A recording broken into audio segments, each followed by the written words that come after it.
देखिए बच्चों, इस चैप्टर को स्टार्ट करने से पहले हम समझते हैं कि इससे हमारे बोर्ड में कितने नंबर तक के क्वेश्चन आ सकते हैं। तो ये अगर समझ जाएंगे तो हम लोगों को मोटिव भी आ जाएगा कि हम लोग इस चैप्टर में क्या पढ़ें और क्यों पढ़ना चाहिए, वो आप समझ पाएंगे। अगर हम इसको एनालाइज करते हैं ईयर वाइज में तो आप समझ पाएंगे कि इससे कितना क्वेश्चन आता है। अगर आप 2020 से स्टार्ट करते हैं या उससे पहले भी अगर आप स्टार्ट कर देते हैं 2015 से भी, टेंशन नहीं है। इसमें लगभग 10 से 12 सिर्फ ऑब्जेक्टिव क्वेश्चन आ जाता है बच्चों। 10 से 12 ये कम नंबर नहीं है आपको, मतलब डायरेक्ट अगर सही बना दिए आपको 10 का 10 नंबर आपको मिल जाएगा। ठीक है, तो आपको 10 से 12 अगर ऑब्जेक्टिव क्वेश्चन आ जाते हैं और अगर आप लघु उत्तरीय मतलब 2 नंबर वाला क्वेश्चन जो लिख के आता है शॉर्ट आंसर में, जो आपको लिखना पड़ता है, ऑब्जेक्टिव नहीं होता है, उसमें आपको ये कम से कम 2 नंबर का होगा और 3 से 4 क्वेश्चन आ जाता है बच्चों। समझ में आया? मतलब अगर 3 से 4 क्वेश्चन भी आ रहा है तो 4 गुना 2 8, अगर 3 क्वेश्चन भी आ रहा है बच्चों 3 दूना 6, अगर 2 क्वेश्चन भी आ रहा है बच्चों 2 दूना 4, अगर 1 क्वेश्चन भी आ रहा है मतलब 2 नंबर। अगर ये मतलब है कि अगर बहुत ज्यादा पूछा तो 10 से 12 पूछ लिया, या नहीं तो 3 से 4 पूछ लिया। अगर कम से कम भी पूछे ना, ये 3 से 4 ऑब्जेक्टिव पूछ ही लेगा बच्चों। और अगर कम से कम भी अगर शॉर्ट पूछे तो ये 1 से 2 आपका पूछ ही लेगा। मतलब इससे क्वेश्चन आना ही आना है। इसका मतलब अगर हम देखें, अगर ज्यादा से ज्यादा अगर किसी साल पूछ लिया, मान लीजिए 2026 में ही ये पूछ लेता है, तो 10 प्लस इधर आपका 4 नंबर, मतलब 4 दूना 8 नंबर, इधर मतलब 18 नंबर आपका सिर्फ इसी चैप्टर से उड़ जाएगा। इसी चैप्टर से अगर कम से कम भी पूछा है ना बच्चों, आपको टेंशन नहीं लेना है। 5 नंबर आपका ऑब्जेक्टिव से और इधर 2 नंबर आपका, तो 5 प्लस 2 अगर कम से कम भी, मतलब फिर भी 7 नंबर आपके हैंड में है। अगर 3 भी ऑब्जेक्टिव पूछा, 3 और उधर 2, 3 2 5, अगर 1 पूछा 4, तो 4 नंबर 3 नंबर ये कम नहीं होता है बच्चों। ये आपको नंबर मार्किंग ऐड करने में बहुत हेल्प करता है, समझ रहे हैं? क्योंकि अगर आप नोटिस कीजिएगा, अगर 299 आया आप सेकेंड डिवीजन हो जाएंगे, अगर वही अगर आपका 300 आता है तो आप डायरेक्ट फर्स्ट डिवीजन, 1 नंबर की वजह से। तो इसीलिए मैथमेटिक्स में आपका 1 या 2 नंबर बहुत मैटर करता है। तो आप इस पे ध्यान देना है, क्योंकि ये लिटरेचर है नहीं कि कुछ भी लिखेंगे तो कुछ नंबर मिल जाएगा। यहाँ पे आपका सही होना चाहिए, वो ज्यादा इंपॉर्टेंट है। समझ में आया बच्चों? तो इसीलिए हम लोग इस चैप्टर पे ध्यान देंगे और समझेंगे। अभी आप लोगों को लग रहा होगा इससे शॉर्ट क्वेश्चन तो पूछ लिया, इससे ऑब्जेक्टिव भी पूछ लिया, लेकिन क्या इससे लॉन्ग पूछता है? क्या इससे लॉन्ग 5 नंबर वाला या 4 नंबर वाला पूछता है क्या? नहीं बच्चों, इससे या तो आपको ऑब्जेक्टिव पूछेगा इस चैप्टर से, या तो आपका ऑब्जेक्टिव, ठीक है, या नहीं तो ये ऑब्जेक्टिव प्लस इससे आपका शॉर्ट आंसर वाला पूछेगा, मतलब शॉर्ट क्वेश्चन पूछेगा, आपको शॉर्ट वाला आंसर देना है तो आपको या तो 2 नंबर वाला पूछेगा या 1 नंबर वाला। आपको लॉन्ग आंसर इसके इतिहास में आज तक एक भी क्वेश्चन नहीं आया, बस आपको शॉर्ट तक ये पूछ के छोड़ देगा। तो कोई दिक्कत? तो अभी हम लोग चैप्टर को स्टार्ट करेंगे, हम बेसिक से स्टार्ट करेंगे, आपको समझाएंगे कॉन्सेप्ट के साथ कि कौन से क्वेश्चन इस कॉन्सेप्ट से कैसे लड़ सकते हैं। आपका सारा डाउट क्लियर होगा। ये हमारा पहला लेक्चर होगा। हेलो बच्चों, तो आज मैं मैथ का क्लास स्टार्ट कर रहा हूं। मैथ में जो सबसे पहला चैप्टर है वास्तविक संख्या, मैं उसको बताने वाला हूं और उसमें जितने भी सारे बोर्ड से रिलेटेड इंपॉर्टेंट टॉपिक हैं प्लस कॉन्सेप्ट हैं और जो प्रश्न आ सकते हैं प्लस जो इंपॉर्टेंट ऑब्जेक्टिव है, मैं आपको सभी बताऊंगा। तो आज का लेक्चर में कॉन्सेप्ट के साथ उस कॉन्सेप्ट से किस प्रकार के क्वेश्चन आए हुए हैं और किस प्रकार से पूछे जा सकते हैं, मैं उससे स्टार्ट करूंगा। तो आज हमारा पहला क्लास होगा मैथ का, जो कि क्रैश कोर्स का होगा। आज पहला क्लास में आप लोगों को स्टार्ट करेंगे वास्तविक संख्या, इसका पूरा लेक्चर डालेंगे। तो पहला लेक्चर में आज आप लोग को इंपॉर्टेंट आपको ऑब्जेक्टिव बताने वाले हैं। तो आप देखिएगा कॉन्सेप्ट के साथ उसमें किस प्रकार से क्वेश्चन आता है, किस प्रकार से क्वेश्चन को वहां पे जो कॉन्सेप्ट है उसको अप्लाई करके सॉल्व करना है। तो सारे चीजों को हल करेंगे और आपको बताएंगे कि कैसे इजीली हम चीजों को सॉल्व कर सकते हैं। तो आप हमारे साथ सिर्फ बने रहें और ध्यान से क्लास को एकदम माइंड फ्रेश करके आप देखें कि मैं क्या बता रहा हूं, आप उसे सुनने का कोशिश करें। मैथ में अगर आप ध्यान नहीं देते हैं तो फिर आपका दिक्कत हो जाएगा क्वेश्चन को सॉल्व करने में। तो आपको एक ध्यान देना है, प्लस बताने के बाद जब हो जाएगा तो आप घर पे रिवाइज कीजिएगा,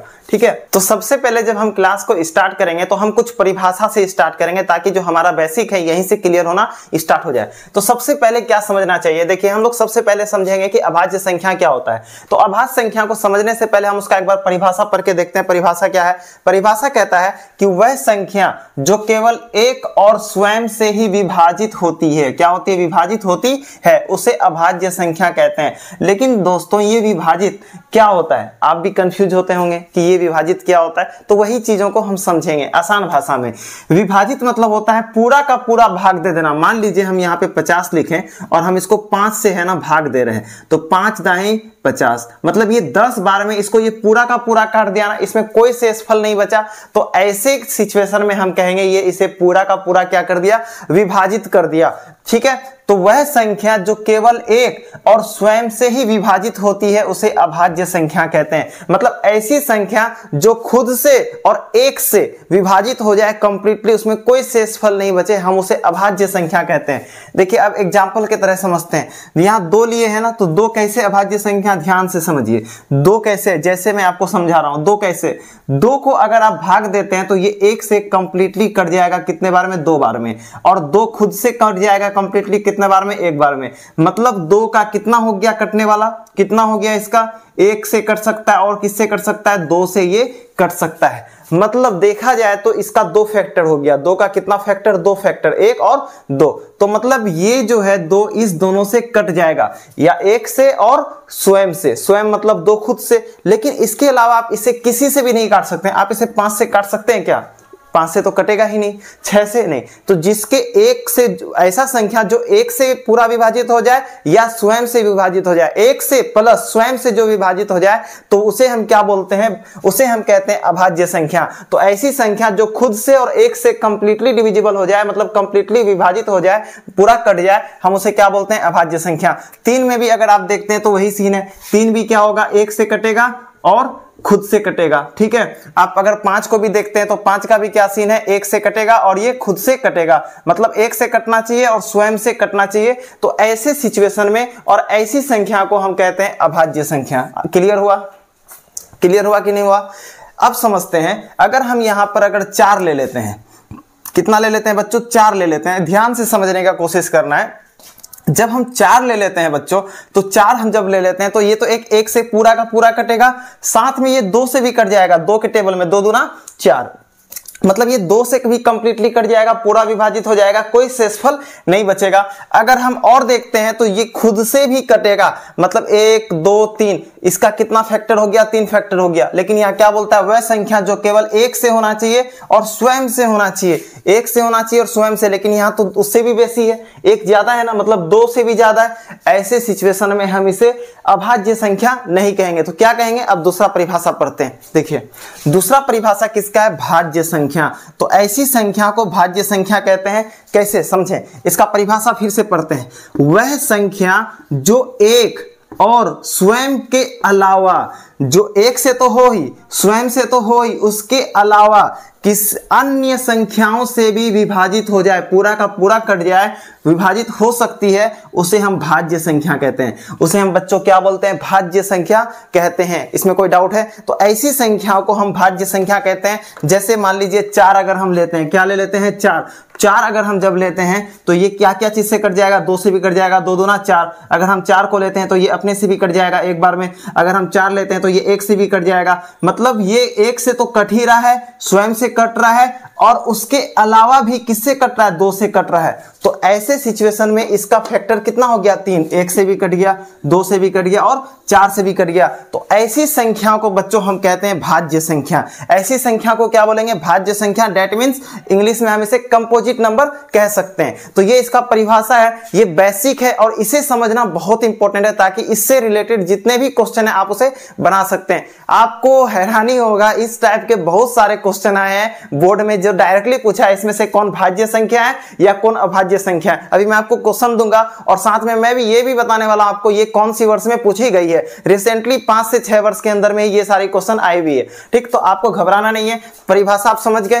तो अब इसमें आप समझने का कोशिश करें एक और इंपॉर्टेंट चीज। अगर आप ध्यान से देखें, अभाज्य संख्या किससे शुरू होता है। सबसे छोटा अभाज्य संख्या क्या है, 2 है, और सबसे छोटा भाज्य संख्या क्या है, 4 है। ये सबसे जो छोटा जो अभाज्य संख्या है वो 2 होगा। वो कितना होगा बच्चों, 2 होगा। सबसे छोटा अभाज्य संख्या कौन होगा, 2। और ये जो मैं भी बताने वाला था, सबसे छोटा भाज्य संख्या कौन होगा बच्चों, 4 होगा। 4 जो है सबसे छोटा अभाज्य संख्या है, नहीं सॉरी भाज्य संख्या है, और 2 जो है सबसे छोटा अभाज्य संख्या है। यहां पर आपको टेंशन या दिक्कत या मतलब परेशान नहीं होना है, क्योंकि ऐसे क्वेश्चन डायरेक्टली बोर्ड में पूछे जाते हैं कि छोटी से छोटी जो भाज्य संख्या होती है वो क्या है, जो सबसे बड़ी जो सबसे छोटी अभाज्य संख्या है वो क्या है, ऑप्शन दे देगा 4, आपको बताना है। तो इतना इजी है। अब अगर आपसे पूछ लिया जाए कि सबसे छोटी अभाज्य संख्या क्या होगा, तो आपको 2 बता देना है, और सबसे छोटी अगर भाज्य बोल देगा तो आपको क्या बोलना है, 4। अब समझते हैं कि जो सबसे बड़ा दिक्कत है, एक क्या है। ये जो एक है, ये एक जो है ये भाज्य संख्या है या अभाज्य है? ये भाज्य है या अभाज्य है? दिमाग लगाइए आप, आपके पास 30 सेकंड है, आप इसमें दिमाग लगाइए ये क्यों है। मैं तब तक इसे इरेज करता हूं, ठीक है। आप सोचिए, दिमाग में आप जोर डालिए, इसके पास कितना फैक्टर है, ये किससे किससे कट सकता है कि नहीं, आप दिमाग लगाइए। मैं तब तक थोड़ा इरेज कर देता हूं, आप दिमाग लगाएं, इसीलिए क्योंकि आपको दिमाग यहाँ पे खोलना पड़ेगा, क्योंकि ये मैथमेटिक्स है। आप थोड़ा सा दिमाग लगाएंगे, आपसे बहुत सारी क्वेश्चन सॉल्व हो सकती है ना। तो आप जितना लगाना था दिमाग समझ गए। अब मैं बताता हूं ये कौन सी संख्या। अब ध्यान से देखें, एक क्या क्या चीज से कट सकता है। एक तो ये अपने से कट जाएगा, स्वयं से कट गया, स्वयं से मतलब एक से कटा, ये एक है ही, एक तो जोड़ना ही पड़ेगा। और किसी से कटेगा क्या? 2 से कट पाएगा ये? अरे कैसे कटेगा, नीचे तो बड़ा संख्या है, पॉसिबल ही नहीं है। इसका मतलब इसका कितना फैक्टर है? एक फैक्टर है, मतलब ये एक से ही कट सकता है, एक फैक्टर है। लेकिन और किसी से ये कटेगा क्या? नहीं। तो अभाज्य संख्या का क्या कहना था? अभाज्य संख्या वो होता है जिसका कम से कम क्या हो? 2 हो। कितना हो? 2 हो। मतलब एक तो खुद से कटना चाहिए और एक से कटना चाहिए, एक प्लस स्वयं। ये इस कैटेगरी में आता है? नहीं आता है। इसका मतलब ये तो क्लियर हो गया, ये अभाज्य संख्या नहीं है। बट क्या ये भाज्य संख्या है? क्या ये कंपोजिट नंबर है? क्या ये भाज्य संख्या है? तो अब भाज्य संख्या क्या कहता है? जिसका एक से कटे, स्वयं से कटे और उसके अलावा किसी अन्य संख्या से भी कटे, मतलब 3 होना चाहिए, कम से कम 3 होना चाहिए। तो वैसी संख्या को हम भाज्य संख्या बोलते हैं। तो ये 3 होना चाहिए कम से कम, बट इसका कितना है? एक का फैक्टर कितना है? ओनली एक, बस सिर्फ ये एक से ही कट सकता है। इसका मतलब ये इसमें भी नहीं आता है। इस वजह से एक ना तो भाज्य संख्या है ना ही अभाज्य संख्या। तो अगर ऑप्शन में या ऑब्जेक्टिव में आए कि एक जो है अभाज्य संख्या है या भाज्य संख्या है, तो इसमें से कोई नहीं, जो ऑप्शन होगा आपको उसमें टिक लगा देना है। समझ में आया? कोई दिक्कत? तो ऐसे में आपको कंफ्यूज नहीं होना है। तो ऐसे बहुत इजी कॉन्सेप्ट हैं, ये आपने समझ लिया। अब मैं इससे जो क्वेश्चन जो आया हुआ है बोर्ड में वो आपको दिखाने वाला हूं और वो करवाने वाला हूं, ताकि आप समझ पाओगे कितना इजी लेवल पे क्वेश्चन आता है और हम उसे छोड़ देते हैं। आपको क्वेश्चन को नहीं छोड़ना है, आप कॉन्सेप्ट समझ गए। अब आगे देखते हैं क्वेश्चन कौन सी वर्ष में आए थे, उसे सॉल्व करने का कोशिश करते हैं। तो बच्चों, अब कॉन्सेप्ट से आपको सबसे पहला ऑब्जेक्टिव दिखाएंगे जो कि 2019 में आया था। इतना लॉलीपॉप क्वेश्चन दिया है, क्या ही बताएं। निम्न में से कौन सी अभाज्य संख्या है? अभाज्य संख्या किसे कहते हैं बच्चों? ध्यान से बनाना, सोचो अभाज्य संख्या किसे कहते हैं। तो अभाज्य संख्या किसे कहते हैं? ध्यान से देखना है कि जो खुद से और एक से क्या हो जाए, प्रॉपर पूरा का पूरा कट जाए, मतलब विभाजित हो जाए, उसमें कोई भी शेषफल ना बचे, उसे हम क्या बोलते हैं? अभाज्य संख्या बोलते हैं। क्या बोलते हैं? अभाज्य संख्या। किसे? रिपीट करना है बच्चों, आपको सोचना है, रिपीट करना है। किसे कहते हैं? जो खुद से और एक से कट जाए, जो खुद से और एक से कट जाए, मतलब कम से कम 2, कम से कम 2 से अधिक नहीं, मतलब 2 ही होना चाहिए, खुद से और एक से, खुद से और एक से। इसे जितना बार सुनना है सुन लीजिए, क्योंकि ये बेसिक है, इससे ही आगे क्वेश्चन बनने वाला है। समझ गए? तो अब देखते हैं अभाज्य संख्या किसे कहते हैं, ये समझ में आ गया। पहला वाला ऑप्शन क्या है? निम्न में से कौन सी अभाज्य संख्या है? क्वेश्चन पढ़ लिए, 2019 में आया था। कब आया था? 2019 में। यही 2019 में दिया ये क्वेश्चन कि निम्न में से कौन सी अभाज्य संख्या है। तो 29 चेक करते हैं, 29 को चेक करते हैं, 29 को अभी रहने दीजिए, 25 को चेक करते हैं। 25 को अगर हम जब चेक करते हैं तो ये एक से तो कटेगा ही, ये 25 से तो खुद से भी कट जाएगा। क्या ये बच्चों 5 से नहीं कटेगा? 5 है 25, 5 के 5 बार में 5 से भी कट गया ना। इसका मतलब इसका 2 से ज्यादा हो गया। कितना हो गया? 2 से ज्यादा। एक से भी कट रहा है और क्या है? खुद से भी कट रहा है और इसके अलावा किसी अन्य संख्या से भी कट गया। इसका मतलब ये क्या है बच्चों? ध्यान से देखिएगा, ये हो जाएगा आपका भाज्य संख्या। क्या हो जाएगा? भाज्य। इसका मतलब ये वाला ऑप्शन नहीं होगा। अब कौन सा ऑप्शन चेक करेंगे? अब ऑप्शन चेक करेंगे बच्चों सी नंबर। कितना नंबर? C number. तो हम यहां सबसे पहले लिखेंगे सी नंबर। कौन सा बच्चों? सी। सी में क्या है? 16 है ना।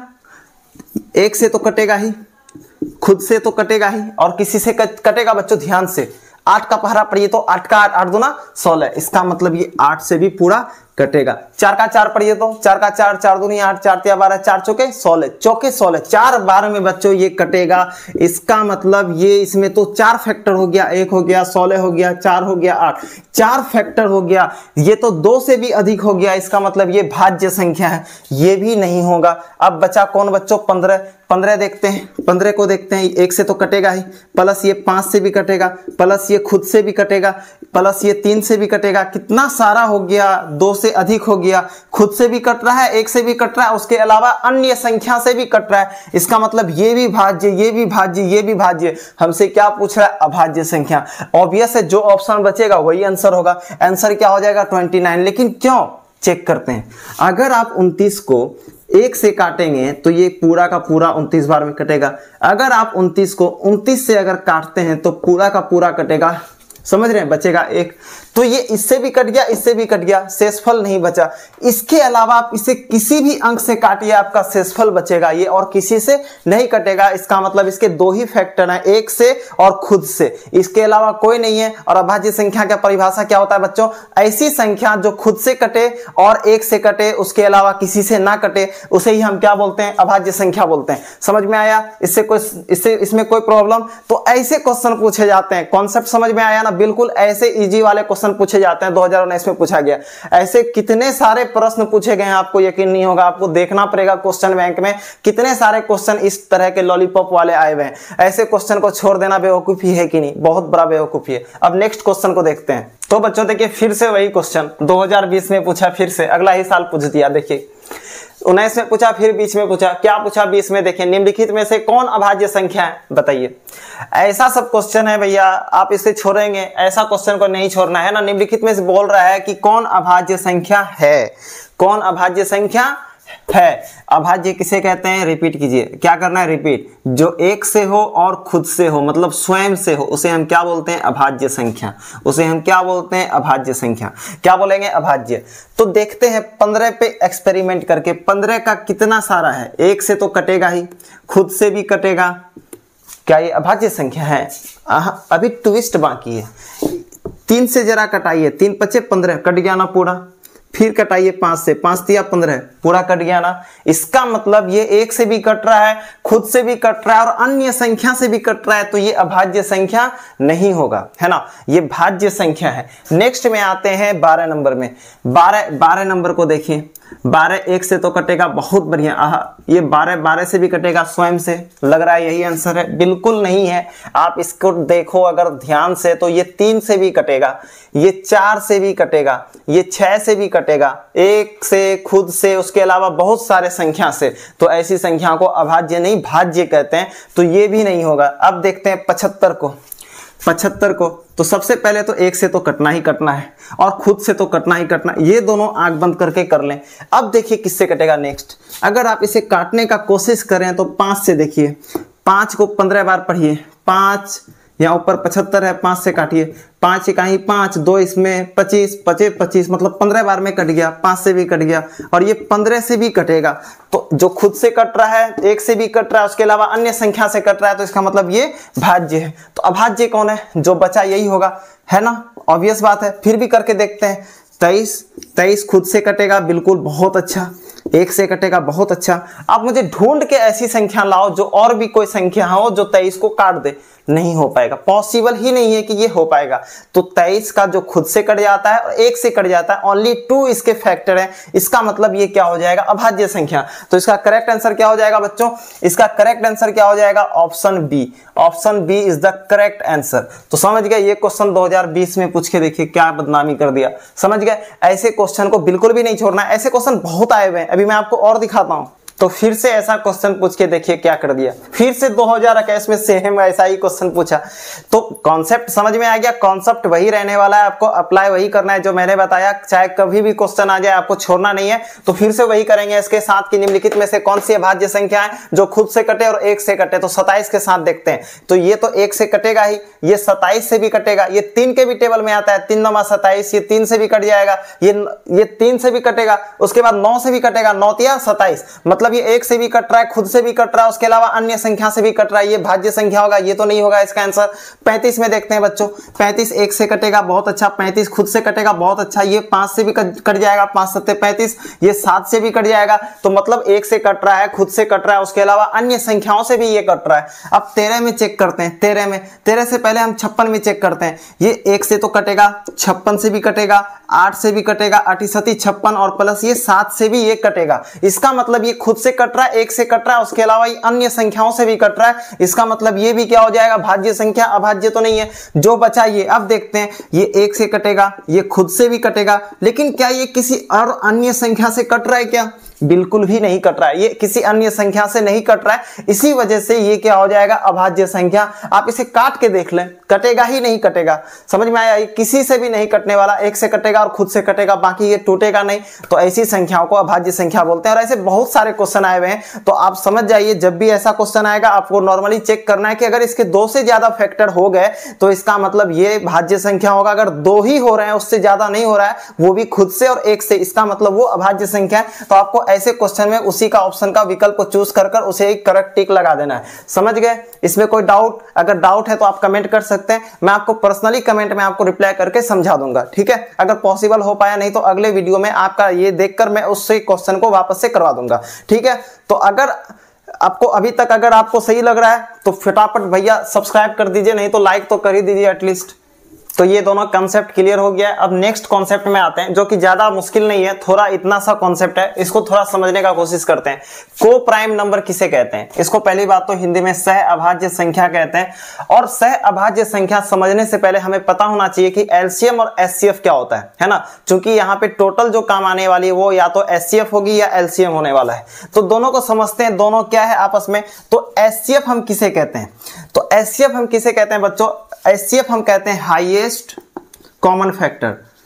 हाईएस्ट कॉमन फैक्टर आपको याद रखना है, इसका फुल फॉर्म है ना, ताकि आप इसी के थ्रू इजीली याद कर पाओ। हिंदी में हम लोग इसे शॉर्ट में कैसे लिखते हैं? महत्तम समापवर्तक, है ना, महत्तम समावर्तक। कोई दिक्कत? प्लस एलसीएम का फुल फॉर्म क्या होता है? एलसीएम किसे कहते हैं? तो इसे कहते हैं लीस्ट कॉमन मल्टीपल। किसे कहते हैं? Least common multiple.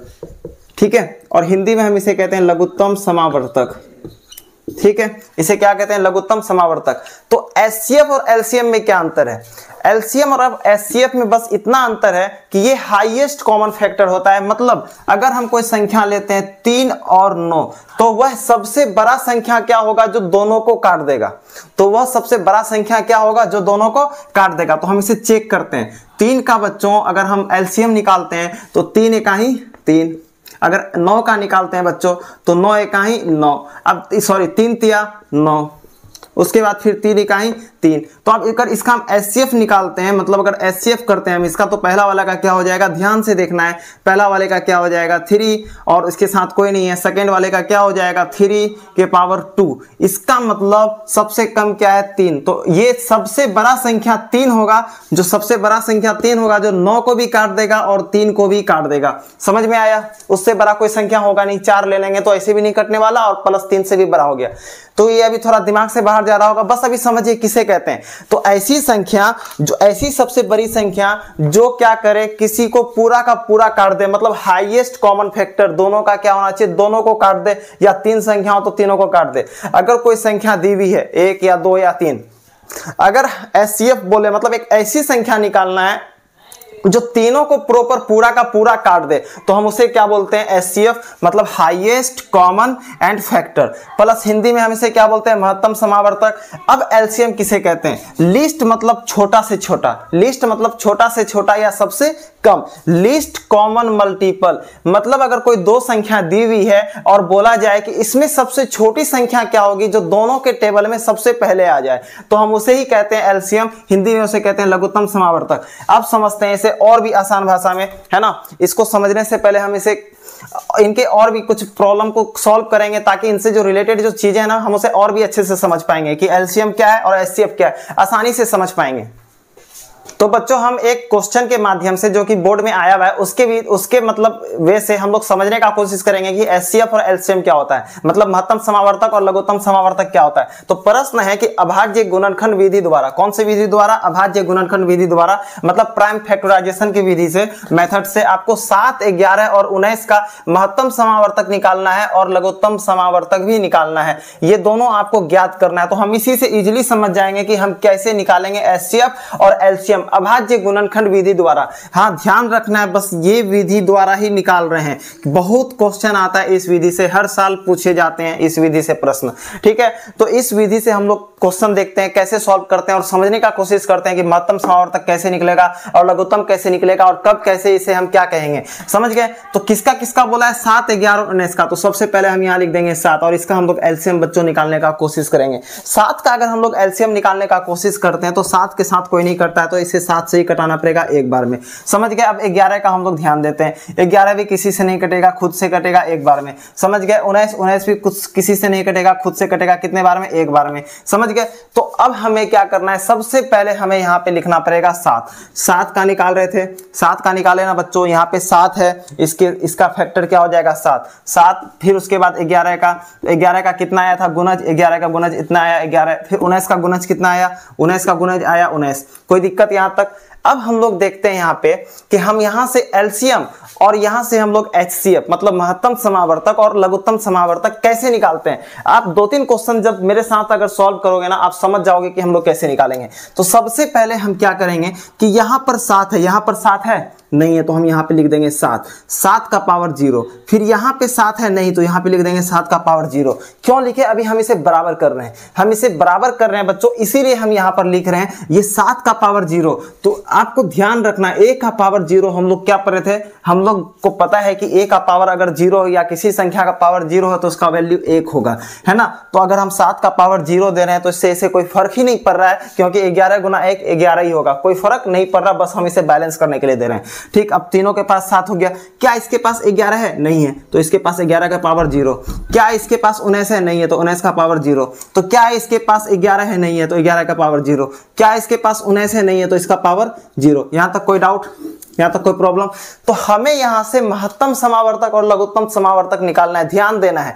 तो कैसे निकालेंगे? तो एचसीएफ हम लोग किसे कहते हैं? महत्तम समावर्तक को। एचसीएफ किसे कहते हैं? महत्तम समावर्तक को। समझ गए? उसके बाद हम लोग एलसीएम किसे कहते हैं? एलसीएम कहते हैं लघुत्तम समावर्तक को, लघुत्तम समावर्तक। समझ गए? मतलब अब देखें यहाँ पे एचसीएफ आपको मैंने बताया था, एचसीएफ किसे कहेंगे? Highest common factor, highest common factor, highest common factor. समझ गए? और एलसीएम हम लोग किसे कहेंगे? Lowest common factor, lowest.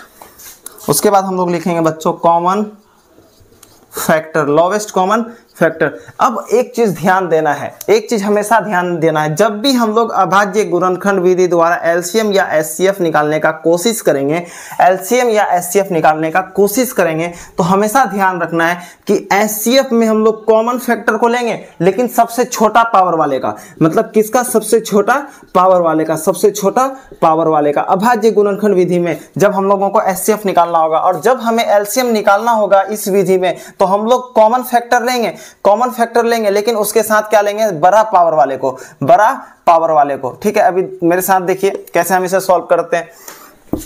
तो हम यहां पे लिखेंगे सबसे पहले एचसीएफ, एचसीएफ मतलब महत्तम समावर्तक।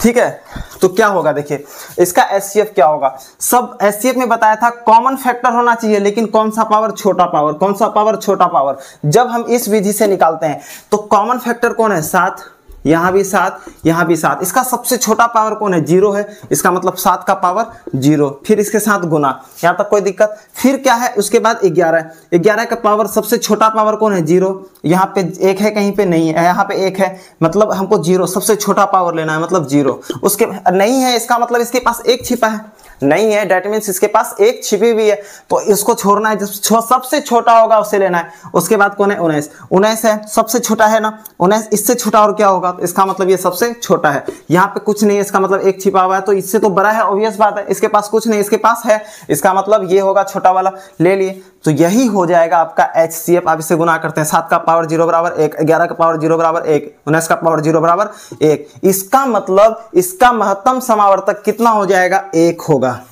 तो 1 जो है सबसे बड़ा संख्या है जो तीनों को काट देगा, इससे बड़ा और कोई संख्या नहीं है इस तीनों में, इसके मल्टीपल में और कोई संख्या नहीं है या गुणज में या फैक्टर में जो कि तीनों को काट दे बराबर बराबर हिस्से में, मतलब कोई बिना शेषफल छोड़े हुए शेषफल ना छोड़े। समझ में आया? कोई दिक्कत? ऐसा पॉसिबल ही नहीं है। एक ही संख्या है जो तीनों को कंप्लीटली काट दे, मतलब शेष भी ना बचे। समझ गए? तो हम इसे कहते हैं एचसीएफ। और एलसीएम किसे कहते हैं? ध्यान से समझे, एलसीएम हम लोग किसे कहेंगे बच्चों? उसे भी हम लोग देखते हैं, है ना। एलसीएम हम लोग किसे कहते हैं उसे भी देखते हैं। तो एलसीएम हम लोग किसे कहते हैं, एचसीएफ निकाल दिए, अब यहाँ पे लिखते हैं एलसीएम। क्या लिखेंगे, एलसीएम। एलसीएम मतलब कॉमन फैक्टर लेना है, लेकिन यहाँ पर जब हम लोग अभाज्य गुणनखंड विधि द्वारा निकालेंगे तो जो सबसे बड़ा पावर वाला संख्या होगा उसे लेंगे। तो पहले 7 है, 7 में सबसे बड़ा किसके पास है, इसी के पास है, 1 है, बाकी सभी के पास 0 है, तो इसका मतलब 7 का पावर 1 मल्टीप्लाई। उसके बाद कौन है, 11, 11 का पावर क्या लेंगे, सबसे बड़ा किसके पास है, इसके पास 0, इसके पास 0, इसके पास सबसे ज्यादा है, दैट मींस 11 का पावर 1। उसके बाद फिर क्या हो जाएगा, 19, 19 सबसे बड़ा पावर किसके पास है, इसके पास है, बाकी के पास 0 है, इसका मतलब यहाँ पे क्या हो जाएगा, 19 का पावर 1। 1 रहने से कोई फर्क नहीं पड़ता, आप लिखें या ना लिखें उससे कोई दिक्कत नहीं है। इसका मतलब 7 को गुना करना होगा 11 को, फिर 11 को गुना करना पड़ेगा 19 से, जो आएगा वही एलसीएम होगा। तो गुना करके देखते हैं बच्चों, 7 इकाई 7 और 7 इकाई 7, 77 गुना 19 करना है। समझ में आया, 77 गुना क्या करना है, 19। जो बच्चा ऐसे गुना नहीं कर पाते हैं, आप लोग ऐसे गुना करते हो, चलो आप ही के जैसा गुना कर देते हैं, इजी वे से गुना कर देते हैं। धीरे धीरे हम बाद में हेवी गुना करने वाले हैं बच्चों, तो आप लोग 20 तक पारा याद कर लेना या कर लीजिएगा, समझ गए, क्योंकि फिर बाद में दिक्कत हो जाएगा। 10th में है, कम से कम 20 तक पारा याद होना चाहिए, है ना। तो इजी वे से अभी गुना करके दिखा रहे हैं। 9 7 63 के 3, हाथ में कितना रहा, 6, उसके बाद 9 7 63, 63 और 6 कितना होगा बच्चों, 6 3 9, 69 हो जाएगा, फिर नीचे मल्टीप्लाई। समझ में आया, कोई दिक्कत। उसके बाद जोड़ देना है, 3 9 7 16, 7 6 13 1 14। इसका मतलब सबसे जो एलसीएम है सबसे बड़ा आ गया यहाँ पे 1400 क्या है 63। तो एलसीएम का मतलब यहाँ पे क्या हो रहा है, तो ये एक ऐसी सबसे छोटी संख्या है जो तीनों के टेबल में आएगी, जो तीनों के टेबल में सबसे पहले आने वाला है। अगर आप 7 का पारा पढ़ते जाएं तो ये एक ऐसा टाइम आएगा कि 1463 आएगा, और इसमें भी ऐसा टाइम होगा जो 1463 आएगा, इसमें भी आएगा। तो मतलब ये एक ऐसी मतलब सबसे छोटी संख्या जो जब तीनों के टेबल में सबसे पहले आने वाली है। समझ में आए, यहाँ तक कोई दिक्कत। तो इसे ही हम लोग एलसीएम कहते हैं और इसे ही हम लोग एचसीएफ कहते हैं, मतलब महत्तम समावर्तक और लघुत्तम समावर्तक। अब इससे बहुत सारे जब क्वेश्चन हम लोग सॉल्व करेंगे तो आपको खुद ऑटोमेटिकली समझ में आ जाएगा कि एलसीएम किसे कहते हैं और एचसीएफ किसे कहते हैं, और इसे हम लोग अभाज्य गुणनखंड विधि द्वारा कैसे निकालते हैं। तो अभी भी बहुत सारे बच्चे नहीं समझे होंगे, तो मैं आपके बात को समझ रहा हूं। तो अभी फिर से हम कोशिश करेंगे एक और क्वेश्चन से आपको समझाने का। थोड़ा सा छोटा क्वेश्चन लिए हैं आपको अच्छे से समझाने का कि लघुत्तम समावर्तक और महत्तम समावर्तक क्या होता है और उसे कैसे निकालते हैं अभाज्य गुणनखंड विधि द्वारा। तो फिर से आप लोग देखें, आपको अच्छे से देखना पड़ेगा, समझना पड़ेगा, क्योंकि ये बहुत इंपॉर्टेंट है। और मैं फिर से ईजी वे से और कोशिश करता हूँ आपको समझाने का, है ना। आपको क्या प्रॉब्लम है, मैं तो आपके पास रियल नहीं जा सकता हूँ, लेकिन मैं सोच सकता हूँ कि क्या क्या चीजें आ सकती है। मैं फिर से कोशिश करूंगा कि आप लोग समझें अच्छे से, है ना। तो किसका किसका इस बार हमें लघुत्तम समावर्तक और महत्तम समावर्तक निकालना है बच्चों, 80 का और 300 का। तो जब भी हमें लघुत्तम या महत्तम समावर्तक निकालना हो, जब भी हमें निकालना पड़े किस विधि से, अभाज्य गुणनखंड विधि द्वारा से, सबसे पहले हमें एलसीएम करना होगा। अलग अलग करके सिंगल करके हमें क्या करना पड़ेगा, एलसीएम निकालना होगा। तो एलसीएम हम लोग निकालते हैं। सबसे पहले 80 का अगर हम एलसीएम निकालते हैं बच्चों, लघुत्तम समावर्तक, आप लोग बचपन में पढ़े होंगे, तो कैसे निकालेंगे। 2 के टेबल में 80 आएगा, कितने बार में आएगा, 2 चौके 8 और 0 के 0, है ना, 40 बार में। फिर 2 दूना 4, 0 के 0, फिर 2 इकाई 2, 0 के 0, फिर 2 से देंगे 2 पंचे 10। अब बताइए 2 से 5 कटेगा ना, 5 से कटेगा, 5 इकाई 5। समझ गए। तो हम इसे 80 को कैसे लिख सकते हैं, 80 को कैसे हम लोग लिख सकते हैं, 80 को हम लोग लिख सकते हैं ना बच्चों, 1 2 3 4, मतलब 2 के पावर 4। कितना बार में, 4 है, कितना 2 है, 4, 1 2 3 4, 2 है कितना बार, 4 बार, तो लिख दिए उसका पावर। इसका मतलब फिर बीच में गुना। 5 कितना बार है, एक बार में, तो हम यहाँ पर लिख देंगे 5। यहाँ तक कोई दिक्कत नहीं। अभी बस इसे ऐसे करके छोड़ दें। फिर अब 300 का एलसीएम हम लोग करते हैं, किससे देंगे, सबसे पहले 2 से। 2 इकाई 2, 1 इसमें, 2 पंचे 10, 0 के 0, 2 सत्ते 14, 1 इसमें, 2 पंचे 10। अब ये 2 से कटेगा क्या, नहीं कटेगा। 2 से तभी कटेगा या अंतिम में 0 हो, 2 हो, 4 है, 6 है, उसके बाद 8 है। समझ में आया। लेकिन यहाँ पे तो 5 है, ये 2 से कटेगा नहीं, किससे कटेगा, 5 से। 5 से वैसी संख्या कट सकती है जिसके अंत में 5 या 0 हो। समझ गए। तो 5 इकाई 5, उसके बाद 2 उसमें चल गया, 5 है 25 है ना, 15 5 75, 5 इकाई 5, 2 उसमें 25 25। तो आपको दिक्कत नहीं, यहाँ टेंशन नहीं लेना है, आपको इसी टाइप से बनाना है। फिर 5 दिया 15, फिर ध्यान से देखिए, फिर 3 इकाई 3। यहाँ तक कोई प्रॉब्लम नहीं। तो ये अब हो गया। फिर से हम यहाँ पे लिखेंगे 300। 300 को हम लोग कैसे लिख सकते हैं, कितना 2 है, 1 2 2 2 है, तो 2 के पावर 2। उसके बाद 5 5 कितना है, कितना पीस है 5, 1 2 2 पीस है तो 2 लिख देंगे। फिर 3 कितना बार है, एक बार में 3 का पावर 1। कोई दिक्कत इसमें, कोई प्रॉब्लम? यहाँ भी हम लोग 1 दे सकते हैं, ना भी दें तो दिक्कत नहीं है, 1 मतलब 1 ही बार है, प्रॉब्लम नहीं है। अगर दे दे तो कोई दिक्कत भी नहीं है, बट नहीं दे तो अच्छा है ना, क्योंकि आप समझ पा रहे हैं वही है। अब हम यहाँ से जो है इस पोजीशन से 80 और 300 का अभाज्य गुणनखंड विधि द्वारा लघुत्तम समावर्तक प्लस महत्तम समावर्तक कैसे निकालेंगे?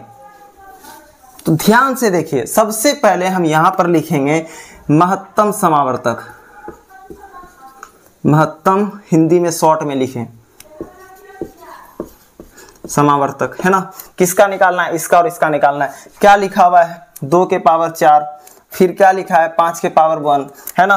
फिर उसके बाद आप अगर ध्यान से देखें, ये किसका था? 80 का था, तो हम यहाँ पे 80 लिख देंगे। यहाँ पे क्या लिख देंगे? 80। फिर अब किसका लिख रहे हैं? 300 का, तो 300 का कितना है? 2 के पावर 2, 5 का पावर 2, फिर 3 का पावर 1। समझ में आया? अब हमें निकालना है SCF, मतलब महत्तम समावर्तक। क्या निकालना है? महत्तम समावर्तक। क्या निकालना है? महत्तम समावर्तक। किसका निकालना है?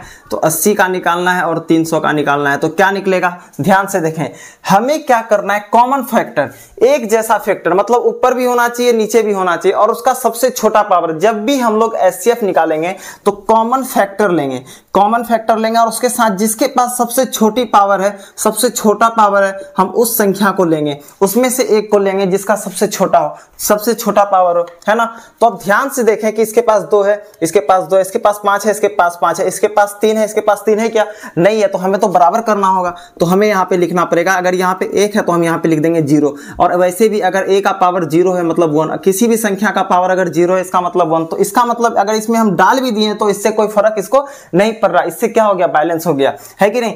तो अब आप सोचेंगे फिर क्यों ही डाल दिए? नहीं, अगर हमको सबसे छोटी पावर लेनी होगी और कॉमन फैक्टर है, मतलब सामान्य ये फैक्टर है, तो उसमें आपको देखना पड़ेगा कि छोटा में कौन है? ये है, इसका मतलब 3 का पावर 0 आएगा, ना कि 3 का पावर 1। इस वजह से हम इसे बैलेंस करते हैं और कोई फर्क भी नहीं पड़ता इससे, है ना। लेकिन इंपैक्ट पड़ जाता है जब आपको SCF निकालना पड़ता है। तो अब आप देखें, सबसे पहले हम लोग कॉमन फैक्टर लेंगे, तो 2 कॉमन फैक्टर हो जाएगा। इसका सबसे छोटा पावर कौन है? 2 है, इसका मतलब कौन सा लेंगे? 2 का पावर 2, फिर बीच में गुना का चिन्ह। अब कौन सा संख्या लेंगे? 5। 5 में देखेंगे सबसे बड़ा पावर किसका है? पहले तो कॉमन फैक्टर है, सबसे बड़ा किसका है? 2 है, सबसे छोटा कौन है? 1, इसका मतलब हम सिंगल वाला लेंगे, समझ गए। उसके बाद अब देखते हैं सब कॉमन फैक्टर कौन है? 3, तो 3 लिखेंगे। अब सबसे कम किसका पावर है? 0, तो सबसे पहले हम यहाँ पे 0 लिख देंगे, है ना। अब इसे मल्टीप्लाई करते हैं, 2 का पावर 2, इसका मतलब 2 गुना 2, 2 गुना 2 कितना होगा? 4, तो हम यहाँ पर लिखेंगे 4। फिर 5 का पावर 1, इसका मतलब एक ही बार होगा, इसका मतलब ये 5, और 3 का पावर 0, इसका मतलब ये क्या हो जाएगा? 1,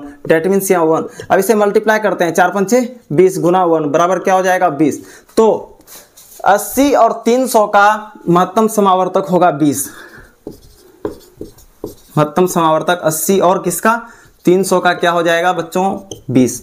इसका मतलब कि ये 20 जो है सबसे बड़ा संख्या है जो कि ये दोनों को पूर्णतः काट दे, मतलब विभाजित हो जाए, मतलब पूर्णतः इसे डिवाइड कर दे, कोई भी शेष नहीं बचेगा। आप काट के आप ट्राई करके देखिए, 80 को आप 20 से काटिए, 0 0 कैंसिल, 2 चौके 8, मतलब 4 बार में ये इसे कंप्लीटली काट दिया।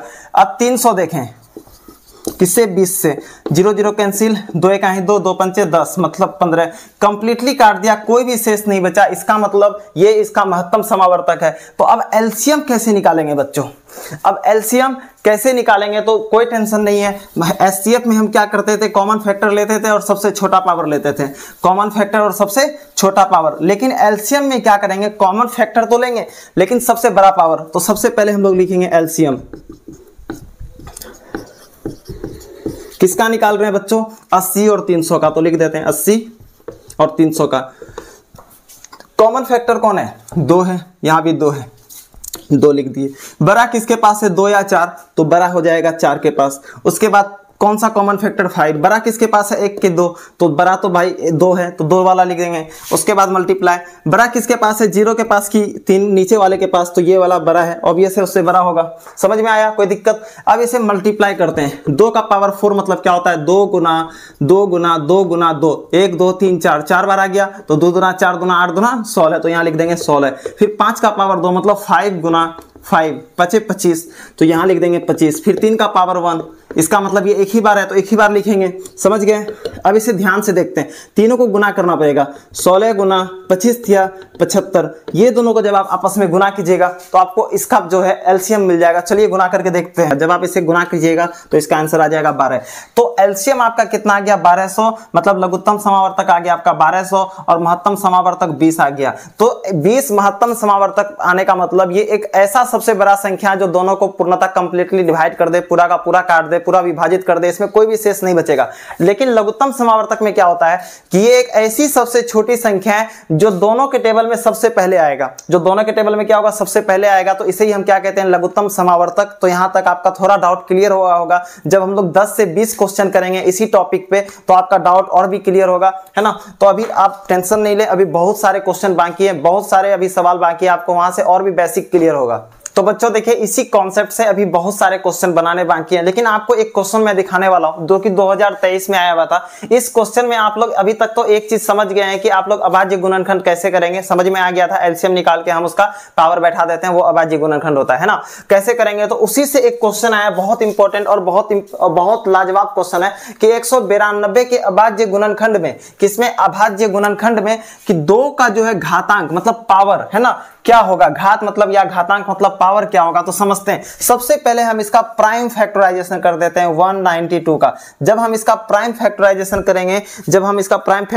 करेंगे तो 2 से स्टार्ट करते हैं। पहले देखेंगे ये 2 से कटता है या नहीं कटता है। जब हम इसे 2 से चेक करते हैं तो शुरू कर देते हैं 2 9 18 और एक आपका इधर, तो 2 6 12, कोई दिक्कत यहां तक। फिर 2 से कटाएंगे इसको, 2 चौके 8 और एक इसमें 2 8 16। फिर 2 से इसे काटने का कोशिश करेंगे, 2 दूना 4, 2 चौके 8। फिर 2 से करेंगे, 2 1 2, 2 दूना 4। फिर 2 से 2 6 12। फिर 2 से अगर कोशिश करते हैं तो 2 3 6। अब यहाँ पे क्या हो जाएगा 3 1 3। तो अभाज्य गुणनखंड यही होता है, ये जो आप देख रहे हैं यही हो जाता है अभाज्य गुणनखंड, प्राइम फैक्टराइजेशन। इंग्लिश में क्या बोलते हैं, प्राइम फैक्टराइजेशन।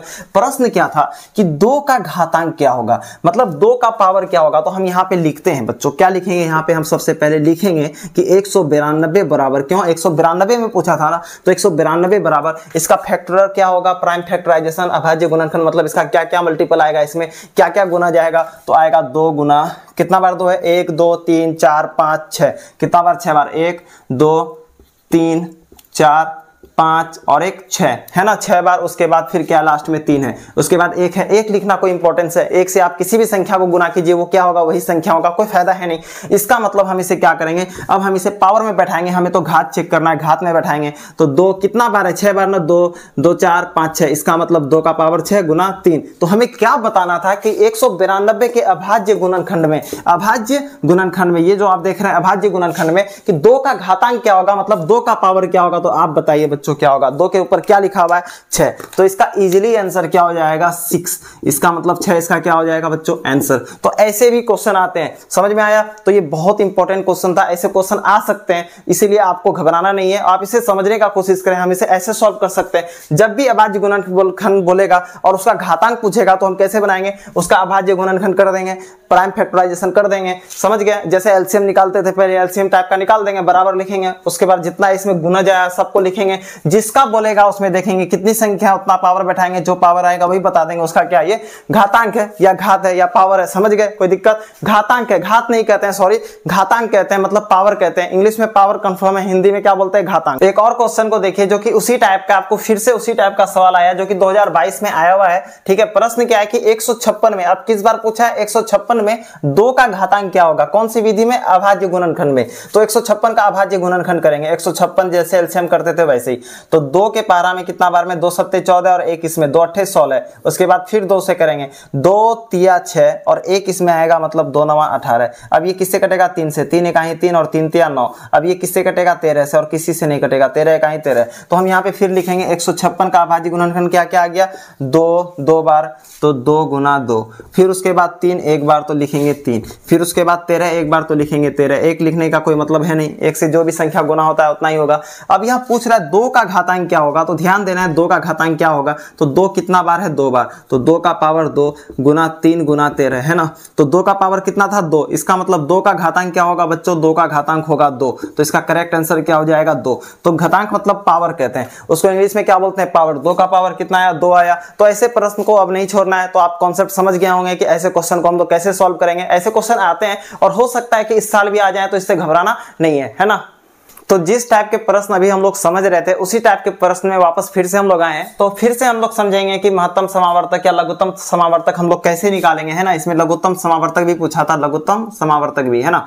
तो फिर से हम लोग समझने का कोशिश करेंगे कि महत्तम समावर्तक या लघुत्तम समावर्तक कैसे निकालेंगे।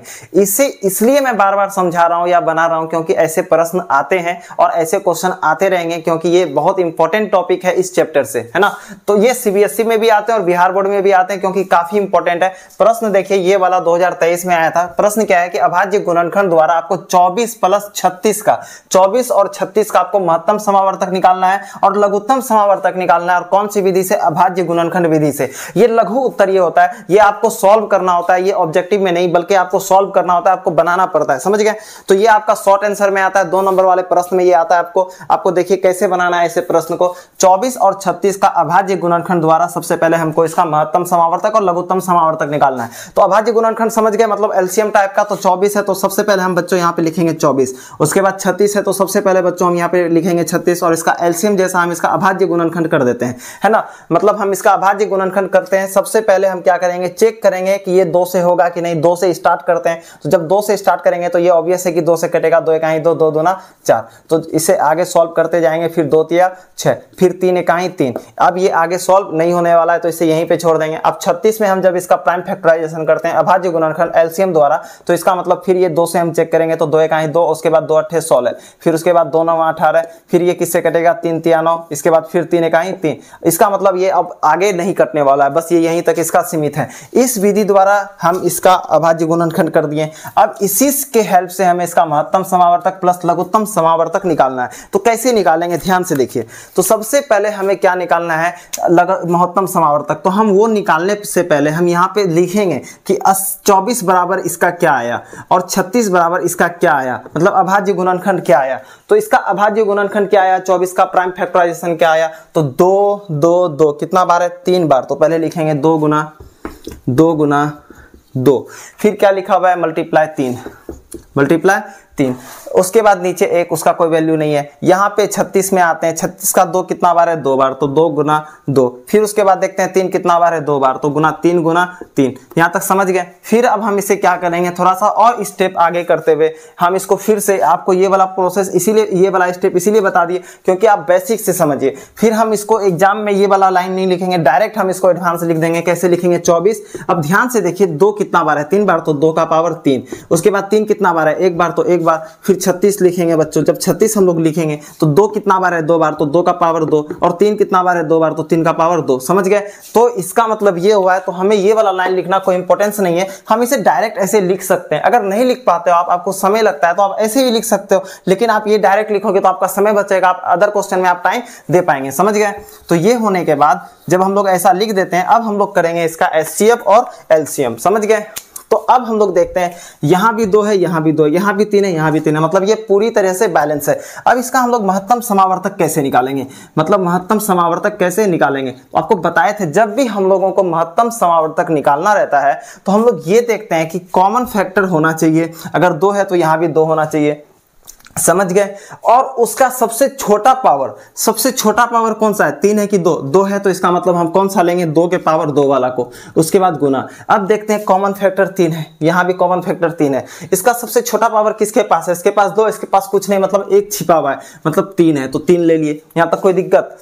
तो अब देखें इसका महत्तम समावर्तक क्या होगा, 2 का पावर 2, 2 दूना 4, गुना गुना 3 के 3, 4 तिया 12। तो ये किसका महत्तम समावर्तक निकल गया, ये महत्तम समावर्तक निकलेगा किसका बच्चों, 24 और 36 का, 24 और 36 का। तो 24 और 36 का महत्तम समावर्तक कितना हो जाएगा, 12। तो इसका मतलब क्या होता है समझे, ये 12 एक ऐसी सबसे बड़ा संख्या है, मतलब ऐसा सबसे बड़ा संख्या है जो 24 और 36 के टेबल को कंप्लीटली काट दे, टेबल नहीं सॉरी, जो 24 और 36 को पूरी तरह से काट दे, पूरी तरह से डिवाइड कर दे। तो इसका मतलब ये क्या हो जाएगा, 12, इसका एचसीएफ हो जाएगा, हाईएस्ट कॉमन फैक्टर होगा जो कि दोनों को कंप्लीटली पूरा का पूरा डिवाइड कर दे।